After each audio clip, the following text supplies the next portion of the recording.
Purple Purge, though. And when like with the Super Bowl pairings, do you feel me if I'm like Dan Campbell, the general manager, others, fans, Jason Hatch, our Lions loving friend who sent me a text after that truncated opening segment with just the way things fell off for them, and then you watch Washington in the next one, and Philadelphia's good, and Philadelphia might win the Super Bowl, but it caused me, and I don't know if Mad Producer's obsession with Ben Johnson he had last week, because I was getting like a text or two every single day about Ben Johnson. I was getting so frustrated with him. Well, yeah, now I am. So, I mean, it's the like... The try-hard bit was annoying me. It's Jalen great. Saquon, MVP of the regular season. Go ahead and give it to a running back. I dare you. He's worthy of it. Birthday's coming up on Super Bowl Sunday. You know, and you got the Georgia kids, Davis and Carter, and I mean, you have so many interesting bits with this Eagles team, but my discernment just kept me thinking about the Lions and Ben Johnson and just how I'm not gonna go to the sneaky Vikings film site and like watch back Washington and Detroit, specifically their offense. But again, it culminating a week. A coach spent a lot of time trying to get a job with another team that he got, and film that's no longer available on social media put out by the Bears, where he says to Bears staff and management, first day he walks into Hallis Hall, I told you I'd be here sooner than later. Well, if I'm a Lions fan or Dan Campbell, I just like to know, what the hell does that mean? I mean, what did that mean? Please explain. What did that mean? You'll be here sooner than later. No, we're not accusing you of fixing games. Why did you think with all of your components that you have, okay, we didn't have Kevin Zeitler, the right guard. My heavens, we've gotten to this spot without Aiden Hutchinson. Okay, and David Montgomery a majority of the season. I'm going to go tripping over losing a right guard. We can replace that guy with super special mahogany. Yeah. I just want to know why we ran fewer plays than Washington when we always run more plays than every team. Why did we lose time of possession when we win time of possession every game and it's important to us? Why did we go -5 in the take give and that included a pick six when we always get a fair shake in the take give and we don't turn it over that much? Why did we go 50% in the red zone, beloved BJ, when we're top 3 NFL and 70% at home with these touchdowns? Was that door closed too long? Were you focusing on the what's next plan as opposed to the what's now plan? I think all of those are fair questions because the new Bears head coach was like, to the staff, I told you I'd be here sooner than later. It's going to be gone from my mind in about 5 minutes because I'm not going to obsess over this guy. This has infiltrated my mental covenant. I mean, what if the theory is correct that beloved BJ put more time into the Bears job than figuring out how to keep Jared Goff in one piece and on the straight and narrow?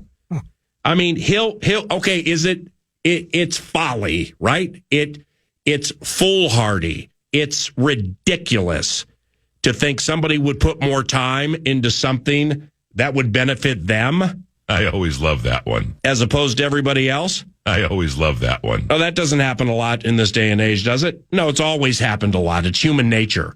But it's okay, this could be foolish. But why would this be considered foolish and the man not considered a fool for the first thing he says to Bears staff is, I told you I'd be here sooner than later. Then we start doing press conferences, and he thinks his bit's good. He purposely keeps Matt LaFleur out of the bit so he can say, I really like beating Matt twice. Kevin and Dan, high-end stock, top shelf. Matty LaFleur, I really, really enjoy beating him twice. Okay, cool, whatever. It wasn't a great bit, but he did it.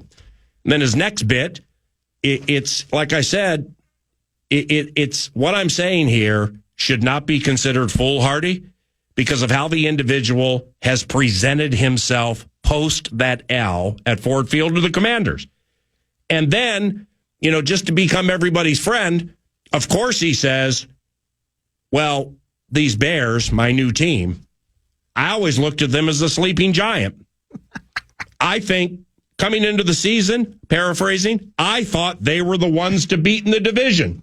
I always love that one. Ridiculous. And like I said last week, I mean, if that's really the take that you're going to go with at a press conference, it's...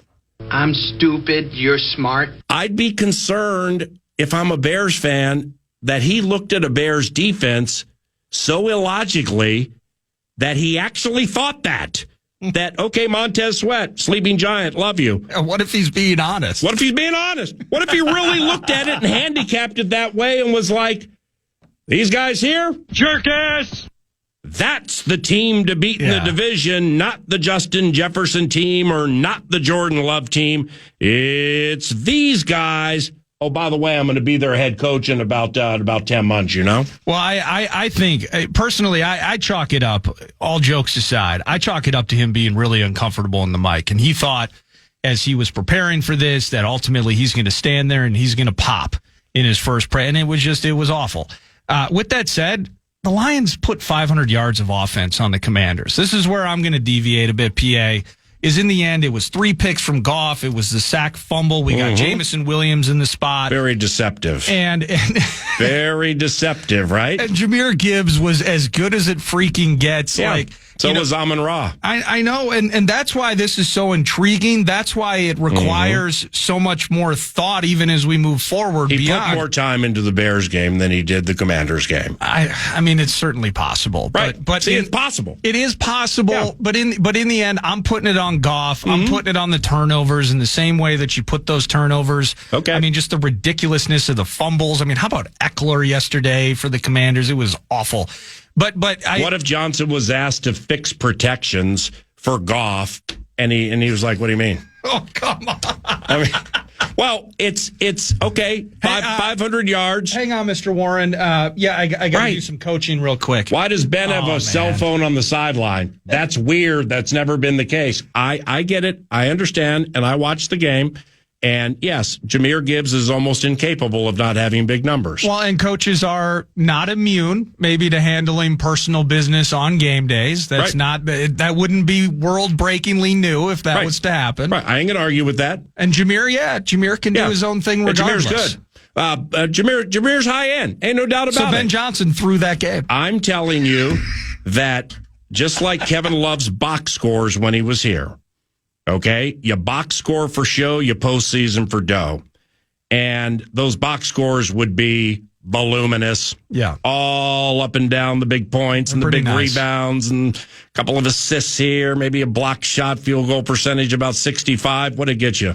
Yeah, that gets you a lot. Okay, but over the totality of a season, when the edicts of the Detroit Lions offense are these: we run more plays than other teams. Yeah. We win the time of possession. We're upper echelon in the red zone, specifically inside the 10. What's the other one? Take give. -5? Oh, really? You let him get that far? Oh. You really, really let it get to that stage with your game calling with that guy? What was I want to see what their take give. I mean...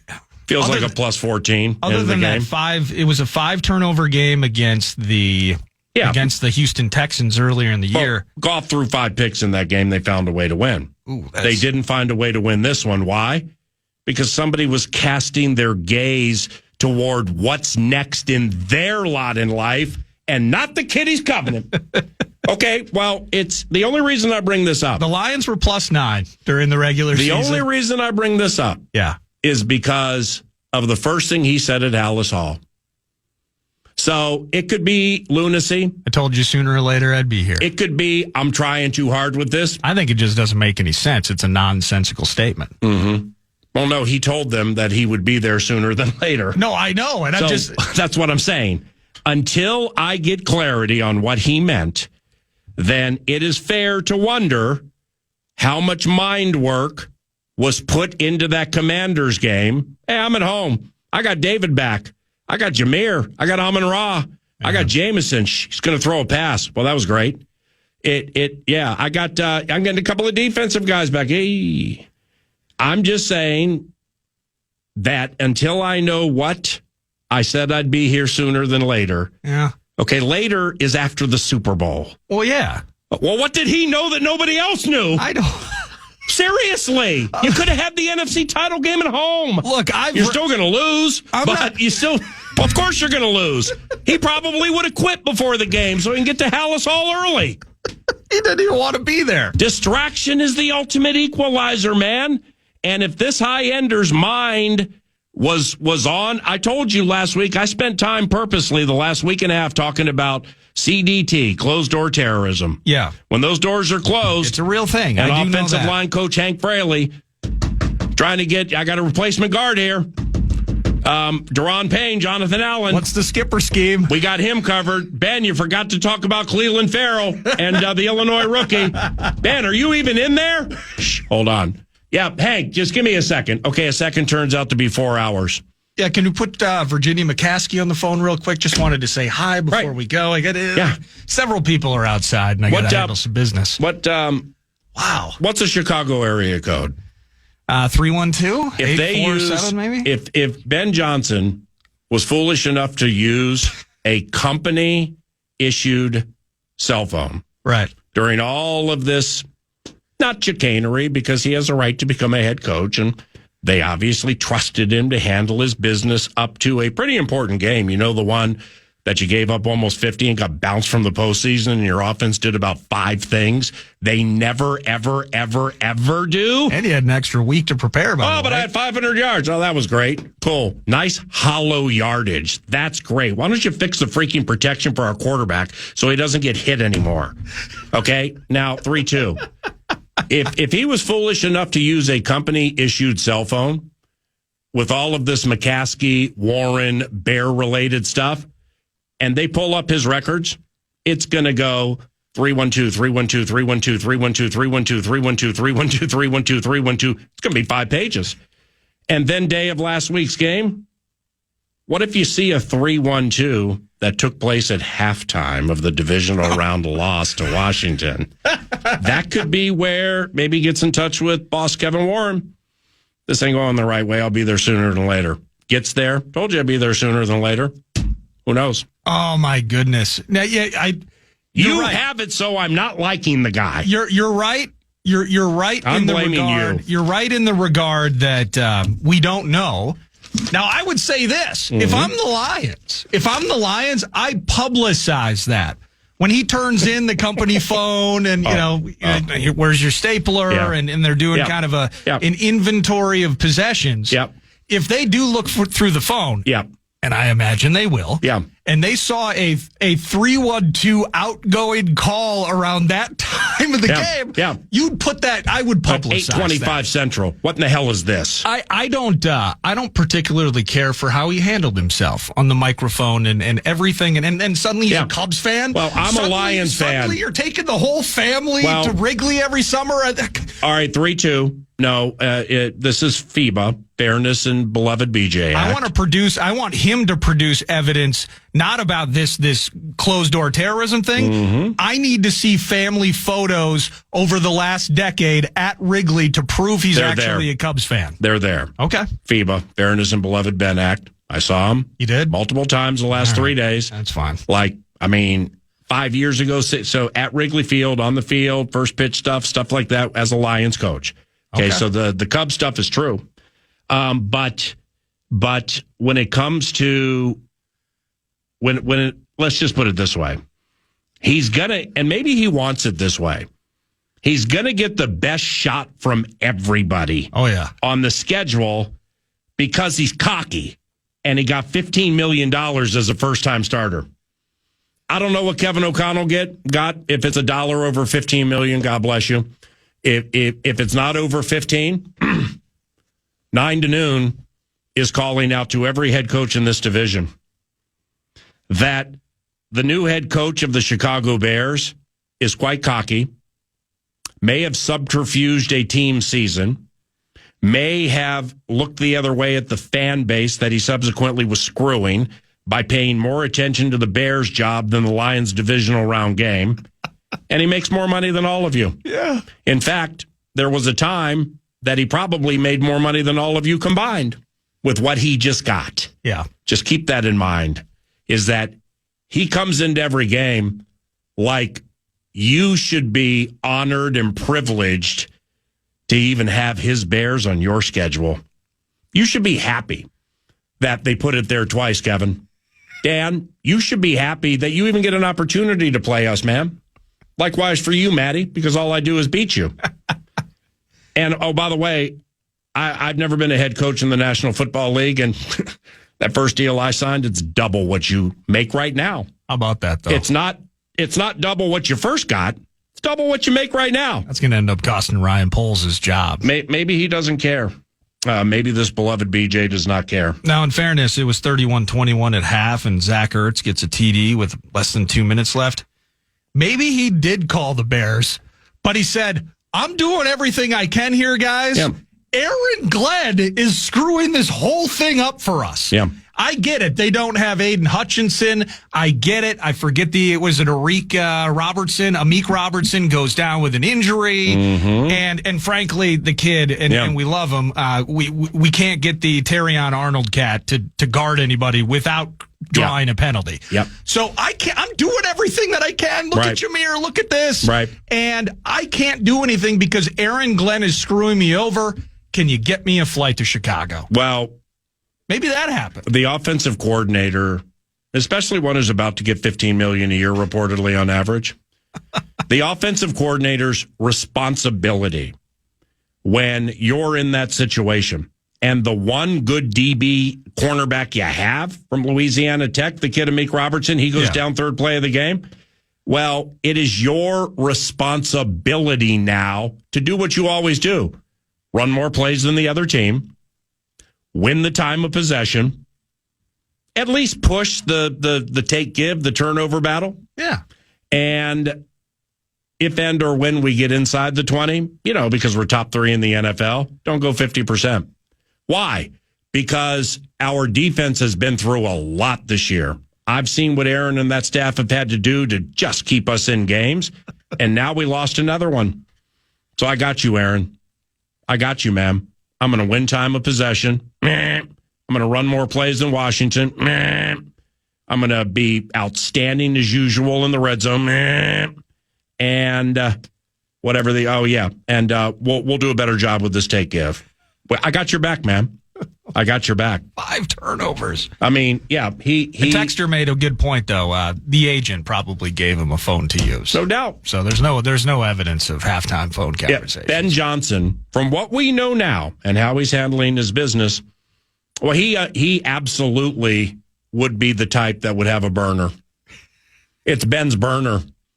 So he can contact Kevin Warren and the Chicago Bears at halftime of the final game of the season. The 1 seed in a conference, worked super hard through a lot to get to that spot. And then now all of a sudden, these 5 things on our offense, all of them are just going to dramatically flip, but you ran up 500 yards. Well, he's probably got a burner social media account, too. So the Dan Millers of the world and those that are invested, you got to go check out X and see if somebody is making overly conspicuously positive statements about Ben Johnson, and that's potentially his burner. Yeah. I am all about putting tinfoil on my hat, PA. I got tinfoil on right now. I know you do, and I love it. I can't get there. I think that you blame Jared Goff. I think you're pissed That's about. what he wants you to think. I'm just buying into it. That's what he wants you to think. I've been programmed. Yeah. Oh, it's propaganda. $15 million a year for that. Oh my goodness. May God be with all of you. Seriously, he got a lot of money. Ain't no doubt about it. For many, that's what it's all about. The almighty dollar, and he got a lot of them. Now we'll see what he does with it as head coach of the Chicago Bears. Speaking of money. The least we can do is offer you this. Yeah, indeed. The fan wants to give you a chance to put $1,000 in your hand with the National Cash Contest. Go to KFAN.com, enter the keyword green. You might win $1,000 if you use the keyword green at KFAN.com.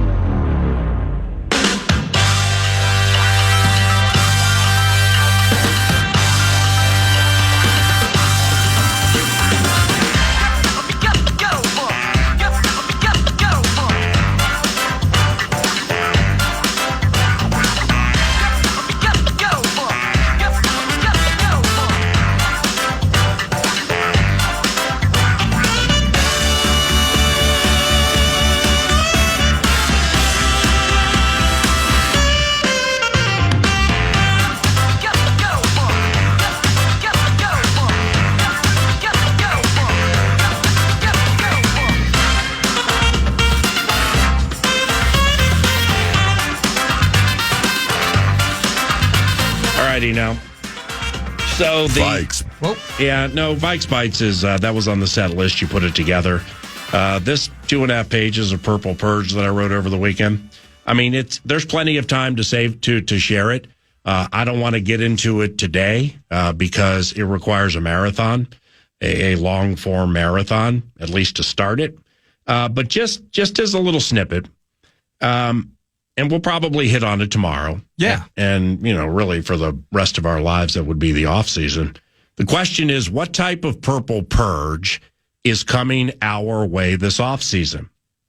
So it's shifting the focus in totality to a purple purge coming at us and a purge coming at us off 14 wins and away from the nonstop chatter or thought process of who deserves 2 or 4 years and people's contractual lots in life. So in essence, with that, with like the general manager or some of these free agents that we have, but specifically the hierarchy of the team, tomorrow will handle itself. We have enough about which to think this very day when it comes to a purple purge. Now, I'll just lay this out here now, and then we'll get into Vikes Bites. It's a purge, all right? So whether you're working with the squad listening, whether you're a tried and true ardent fan, or you are a Johnny Munt come lately and like it's your new favorite team, it's not every purge has to be flipping one's entire roster. So let's not get caught up on the word purge. Not every purge is the same. Here and the definitions of purge will define that for you when we get into it, probably beginning tomorrow, maybe a little bit later today, because they both the 1 and 1A definitions of the word purge both absolutely are in play for the 2025 Minnesota Vikings. That later or tomorrow. This now. Vikes Bites. Vikes Bites! Brought to you by Thousand Hills Lifetime Grazed Grass-Fed Beef. You can shop online. They're a Clearwater, Minnesota company. A box of meat shows up at your doorstep. That's pretty sweet. Otherwise, local co-ops, local Coburn's locations. And they are proud sponsors of Gophers Athletics. I know they were loving Parker Fox dunking and beating ranked teams. All they do is win, win, win, hopefully tomorrow night against Izzo's team. But to Vikes Bites, you tasked me with something this weekend, PA. And you said, hey, part of the Purple Purge vibe that we're going to start laying out slowly over the next couple of weeks and just conversing in terms of how our team gets better and how faces change and rosters change over the course of off seasons. Maybe, we got a lot of free agents. Some of these other teams got a lot of free agents. Why don't you find somebody that might interest you from the losers this weekend, that being the losers of Commanders, Eagles, and, of course, Bills, Chiefs. Well, that ended up being I'm looking at some Washington Commanders free agents. I'm also looking at some Bills free agents. The Bills have 16 they got to figure out. The Commanders, as we laid out last week, they got 30 guys that are potentially up for leaving the organization. They also have a ton of draft picks and a ton of free agent dollars. But I have to be honest with you, as I was looking at specifically the Buffalo Bills group, and I was looking at their free agents. I mean, that's truly what it was, and that's not necessarily a bad thing, but they're shedding some aging talent. PA, Amari Cooper, kind of the one and done. Rasul Douglas is north of 30. Austin Johnson, one of their D tackles.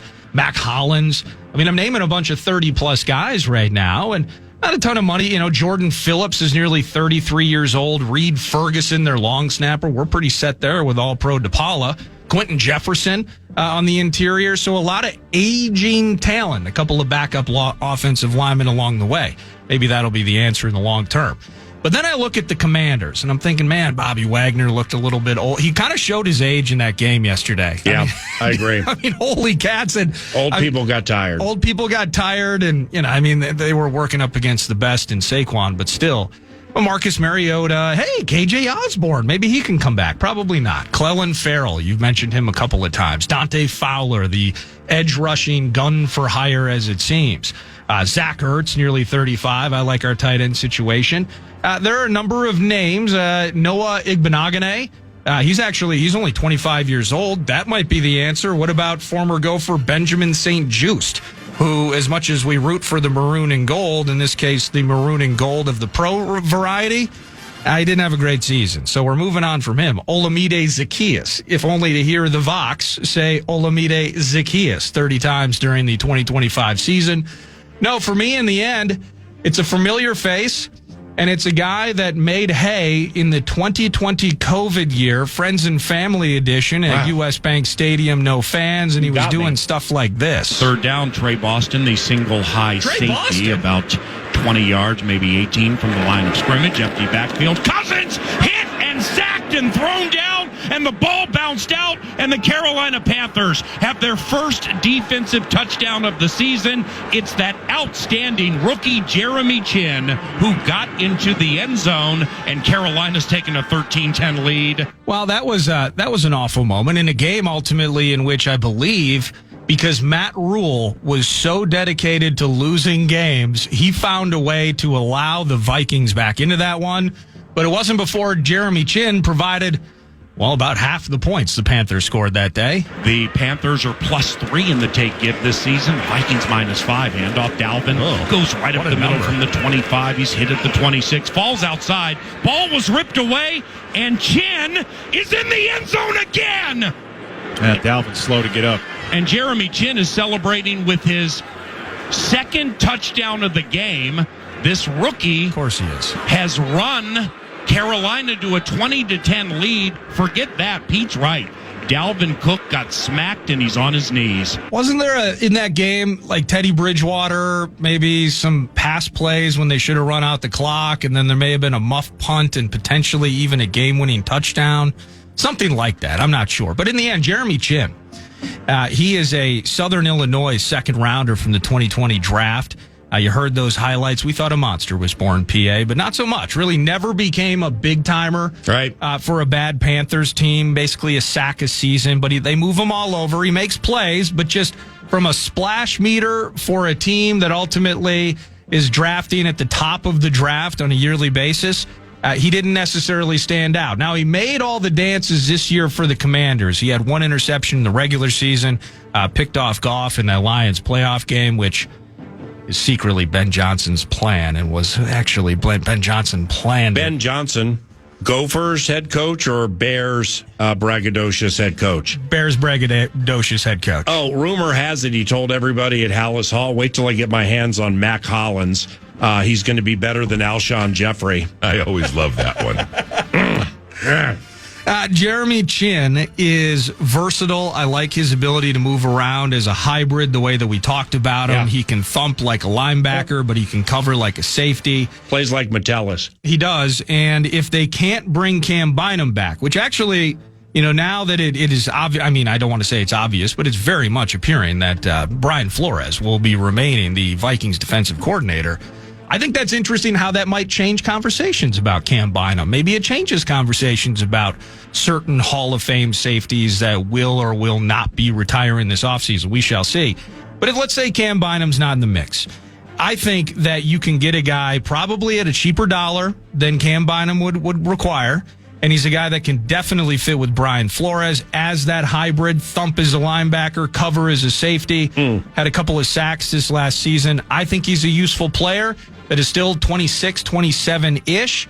And if part of the Purple Purge requires us to become, lovers and knowers of many new names into 2025, I'm actually going to pull an old name in Jeremy Chin, who made magic as a Panther at U.S. Bank Stadium 4 years ago, and maybe he'll be wearing our colors next season. And it's not that old of a name, because if you think of where Andrew Van Ginkel, the Gink is on fire. We don't need no burn. Hello, my name. If you look at where Gink / Grenard / Cashman and some others were in their careers, it was right around the same duration / contractual segue as Jeremy Chin. So it makes sense from, if you're looking to identify, how long have they played generally, what do they make, and what have they done before they come here. Chin would fit that mold with the likes of Ben Ginkel, Grenard, and so on. Measured spending spree is what we saw a year ago, and I believe that's what we'll have to see again this spring, PA. Right. Now, if you happen to be looking for a running back, Buffalo's Ty Johnson. Oh, yeah. He's unrestricted. Made $1.3 million last year. And honestly, you're going to have to beat the Bears because I think their head coach, Ben Johnson, has already been quoted saying he's going to be better than Walter Payton. I always love that one. So that's only going to drive up the value for Ty Johnson. Sleeping giant, indeed. I don't know who your bill is for the suggestion. Who is it? I didn't have a bill. That was the thing. I looked through. Rasul Douglas.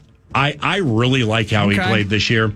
Now, when Green Bay let him go, I was getting it. I was understanding. Yeah. I mean, it's like, this is an offensive-minded team with Josh Allen and at that time Stephon Diggs and Gabe Davis and so on. But Rasul is going to stabilize some things in an area we need it. He didn't really do that. But in watching him closely in the postseason, my man really, really played good football. Yeah. So they're not afraid to bring in mercenary corners who are of the elderly variety. Sure. And don't have to make that much and can still give you just enough to help you succeed. Do you think it matters if you were going to go that route, maybe that's ultimately what they do, that a Gilmore and or a Shaq Griffin were already here?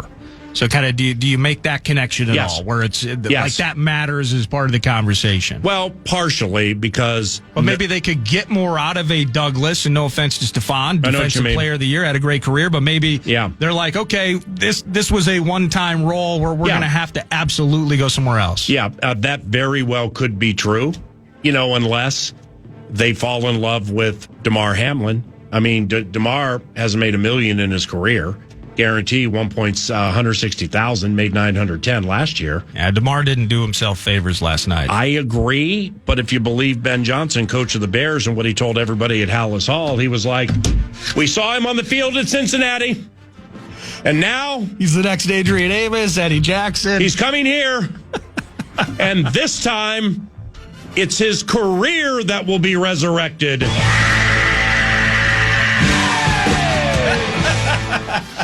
News du Nord's around the corner, and you're listening to 9 to Noon. Vikes Bites.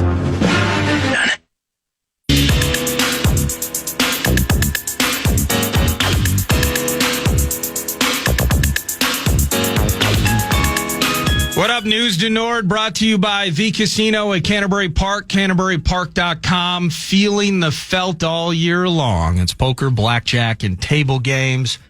Having sips of chips and, offering out tips to Derek Allen, who may be serving you a beverage while you hang out at Canterbury. They got musical shows and expos and all sorts of things, and that doesn't even mention live racing, which will be opening up, of course, just a few months from now. Let's start for the Minnesota Wild, where Eriksson Ek provided what was ultimately the game winner. Now it's Boldy over the blue line, dying second to the Wild power play. Comes to Kaprizov, threw it in front, they score! Joel Eriksson Ek tips it home. It's a power play goal, and the Wild have a 3-0 lead. That made it 3-0. Ultimately, the victory is 4-2 over the Chicago Blackhawks. Can the Wild just play every single game on the road? I mean, Vox in the box has become a pox on the House of the Wild, it appears. Okay, now hold on. Yes. It's not... We can't blame ourselves. Thank you. It's not Vox in the box or our faults. Well, by the way, the one Vox in the box you weren't at, they won. Oh. Okay, so 3-2. So I am the pox. No, I'm not saying that either. But I'm saying Utah, a non-playoff team, we didn't lose, we got killed. Now, we played a playoff team Saturday in Calgary. Yeah. And got dusted. So now we're 4-11-1 against Western Conference playoff teams. Ugly. We're on a back-to-back. Okay, we dust Chicago last night. I mean, that's really, with all due respect, it's akin to bragging about having straight A's at junior college. I always love that one. And I can say that. I went to JUCO for 5 years, Pasadena City College, go crazy. Not taking a shot at the JUCOs, it's just fine. And you did not obtain a degree in those 5 years. Correct, but it's not something about which one brags. But they got the 2 last night. They're having problems against playoff teams and Western Conference playoff teams. And, I mean, it's a thing. You could just kind of tell. I mean, Kaprizov, it just like this Eagles plus 1.5 and plus 115 on the money line. Ooh. Yeah, we're all watching Saquon. We're all watching the 55. Yep. But did the Eagles just beat a team that should not have beaten a team at Ford Field because their offensive coordinator wasn't paying enough attention to the game plan? Just kidding. So, yeah, the Eagles look great. Yeah. I mean, okay, really? I mean, Vegas and Las Vegas sports consultants and all these offshore they're not in the business of losing money. No, they're not. And this is the most bet game of all of them worldwide. What if I'm the sucker? What if they want me that they knew putting the team that's up for the first three-peat in the history of the NFL, we're going to put them at 1.5 because all those rubes like Nordo in Minnesota sees Saquon, and he's going to ship in on Philly, and we're going to level that line out, and we're going to come out ahead regardless. What do you think about that? It's hard to say. Or level it out, of course. I mean, it's if anybody gets beat in the final minute and a half by Patrick Mahomes, nobody should be surprised. Right. In any circumstance with everything we've seen, right? Josh Allen got the first down, by the way. Oh, okay, so that, and I agree with you. So that could happen, right? Yep. Patrick can get him at the wire. He's all time. He's okay, great. But I mean, which is it? Is it an hour ago between segments? He's going to run him out. I mean, which is it? Is it Philly should just bury them? Yeah. Or I won't be surprised if Patrick nips him at the wire with a minute to go. Either Phil. They're two starkly different races. Well, I would say that you could envision both out. It's either Philly's going to run by him or Chiefs win. Mm-hmm. Where there is not, I don't believe there's a scenario where the Chiefs are up by 2 scores late. Mm-hmm. I don't envision that happening. Mm-hmm. It truly will be either, oh my God, a star is born, and it's actually on his birthday in Saquon Barkley. You're playing fast right now. And all the Giants jokes will emerge through the entire offseason, and they will actually second-guess keeping Dable and the GM around after what they see Saquon do in 13 days. You're playing fast right now. Or it is truly just, it is the inevitable of greatness is going to lurk. He's going to make a mistake like he did. Just so lazy with that football. I mean, I'm calling Patrick Mahomes lazy. That's preposterous. But cocksure. That fumble that he had, and he's going to make those mistakes, but he's going to lurk. He's going to lurk. It's going to be Noah Gray. It's going to be P. Ryan. It's going to be all the bits. I've always wanted to have my identifiable, my identity or an identifiable word describing me as a lurker. I always love that. Well, one. If you take that shirt down another button or two, you will be the office lurker. Here, I choke if I button it up here, okay? I'm going to go down 2 buttons right now just to make you stare at it. I don't want this to become an HR issue. Okay, so you're playing fast. You're excited. I am excited. You're winning every fantasy league. That this is the year of the con when it comes to prognosticating with football and or basketball players. It has been pretty good. So I'm not one to attempt to take you deep on something. I'm merely suggesting, as somebody who's been around it for quite some time, for whatever that's worth to you, or whatever it's worth, period. It's worth it to me. Yeah, it's worth a lot to me. Absolutely. What do you got? Sirianni Reed. I mean, that's not fair. Reed off the bye. Reed off the bye covers 80% of the time. I'm sure this was shared. I mean, this was probably Karlaftis, Chenal, Jones. What? How does Saquon have 22 yards with a minute to go in the first half? And where did Karlaftis and Chenal get that kind of game to stop him? Oh my gosh. It may not happen. Hey. Saquon may be too much of an unstoppable train right now.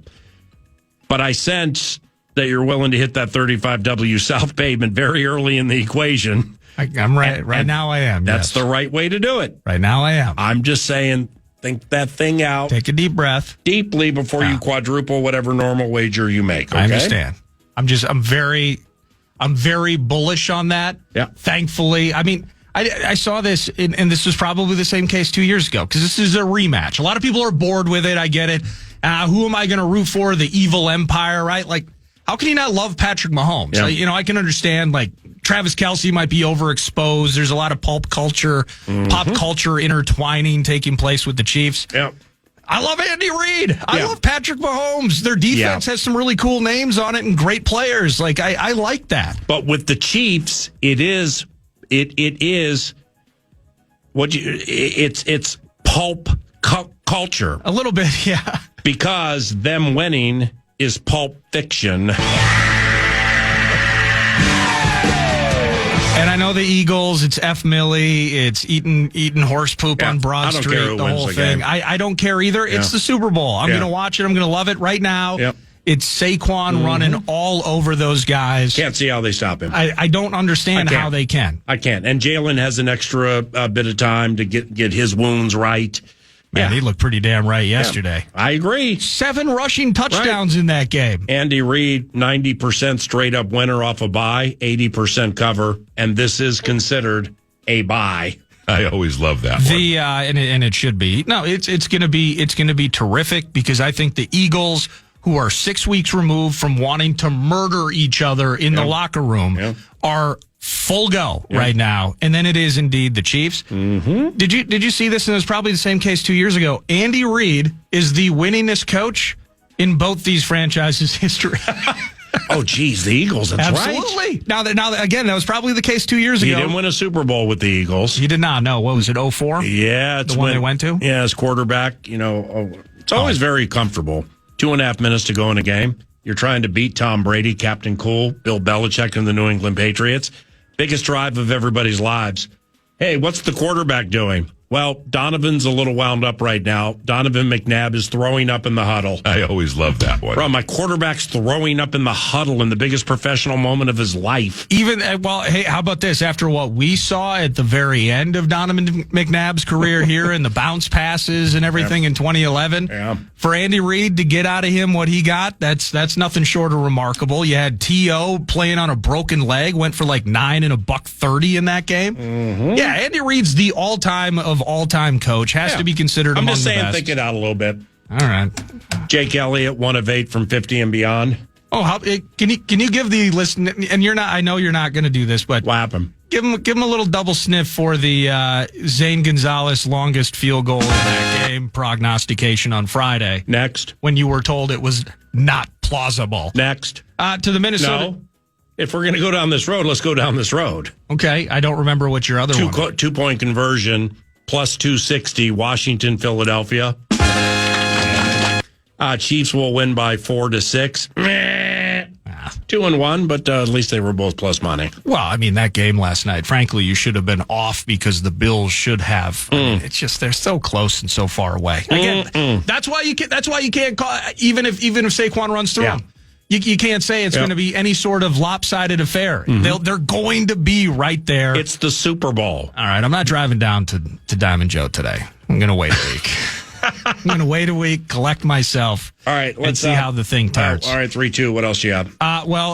We mentioned Wild. They got a back-to-back on the road. So they're going to win probably both of those because they're not playing at the X. The Wolves absolutely. By the way, you hit on that perfectly. I mean, it's people have talked about it or written about it. I haven't really read up on it. I'd forgotten about it. But I mean, you pose the question to like Ryan Carter, it's Russo about why road warriors and home worriers. Yeah. Holy cow. I mean, that thing came to fruition with the next 2 home games. Then, of course, they go on the road and win. Early in the season, it's like, hey, it's really cool. They weathered the storm of a road trip. Now they need to play on the road. They can't play in front of their own fans. The Wolves could the other day, though, by the way, is they beat down the Nuggets. It was a terrific game, maybe their best and most complete when you look at box scores and the way the game flowed. Instead of thinking out this Super Bowl, you might want to think out this next segment. With the late stray, the set list caught. Yeah, well, with the 11:03. I can't wait to hear it. Okay, well, we're just gonna free flow it and just let our minds tell the story of our favorite football team and what we watched over the course of the weekend. I dusted off the therapeutic Davenport of love because I can tell you need it. or that you require it with this next segment. I guess we'll see. That is correct. That's really all I have. Of course, the games that we broke down in the Open, it's going to be Eagles-Chiefs in the Super Bowl. A lot of people are frustrated about it. I like the Super Bowl, so I'm going to watch. There we go. And try to find ways to make a couple of bucks on some props. When we return, did the producer, Mad Producer, wants to ask this question. Did the Minnesota Vikings even belong in the playoffs? Did they belong in the playoffs? Stick around for that. Then we're going to replay Finchy about 15 minutes from now. And get ready for a Talker Tuesday tomorrow at FM 100.3 KFAN. Be right back.